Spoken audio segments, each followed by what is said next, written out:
ఆంధ్రప్రదేశ్లో అరాచక విధ్వంసక పాలన కొనసాగుతోందని కావలి టీడీపీ ఇన్ఛార్జి కావి కృష్ణారెడ్డి అన్నారు. అరాచక పాలన అంతం చేయడానికి తాను సమిధునై రామరాజ్య స్థాపనకు కృషి చేస్తానని ఆయన చెప్పుకొచ్చారు. తన మీద నమ్మకంతో కావలి నియోజకవర్గ ఇన్ఛార్జి బాధ్యతలు అప్పగించిన చంద్రబాబుకు కృష్ణారెడ్డి కృతజ్ఞతలు తెలిపారు. ఇన్ఛార్జిగా నియమితులైన సందర్భంగా కార్యకర్తలు కృష్ణారెడ్డి ఇంటికి చేరుకుని బాణాసంచ కాల్చి సంబరాలు చేసుకున్నారు. ఆంధ్రప్రదేశ్లో రానున్న ఎన్నికల్లో టీడీపీ జనసేన ఉమ్మడి ప్రభుత్వమే రాబోతుందని, జగన్ రాష్ట్రాన్ని నాశనం చేశారని కావ్య కృష్ణారెడ్డి విమర్శించారు.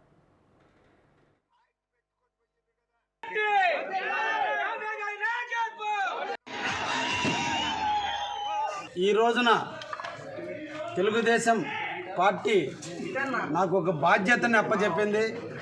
ఈ రాష్ట్రంలో ఉన్నటువంటి సైకో పాలన అంతమొందించేందుకు నేను కూడా ఒక సమితినై ఈ రాష్ట్రాన్ని బాగుపరిచేదానికి శ్రీ నారా చంద్రబాబు గారి నాయకత్వంలో యువ నాయకుడైనటువంటి శ్రీ నారా లోకేష్ బాబు గారి సూచనల మేరకు ఈ రాష్ట్రంలో ఉన్నటువంటి అరాచకమైన దుర్మార్గమైన దుష్టమైనటువంటి పాలనని అంతమొందించేదానికి ఈ రోజున కావలిలో ఉండే కార్యకర్తలు అందరితో కూడా నేను కూడా కలిసి నడిచేదానికి ఈ రోజున నాకు పార్టీ అధిష్టానం కావలి నియోజకవర్గ ఇన్ఛార్జిగా ఈ రోజున నియమించడం జరిగింది.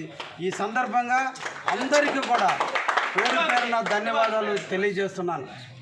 ముఖ్యంగా ఈ పదవిని నేను అలంకరించే దాంట్లో ప్రధాన భూమిక పోషించినటువంటి వ్యక్తులు ఒకరు శ్రీ మాలేపాటి సుబ్బానాయుడు గారు, రెండు బేదార్ రవిచంద్ర గారు. వాళ్ళిద్దరి సూచనల మేరకు, వారి ఆలోచనల మేరకు, వారు చూపినటువంటి మార్గంలో నేను ఈరోజు ముందుకు రావటం జరిగింది.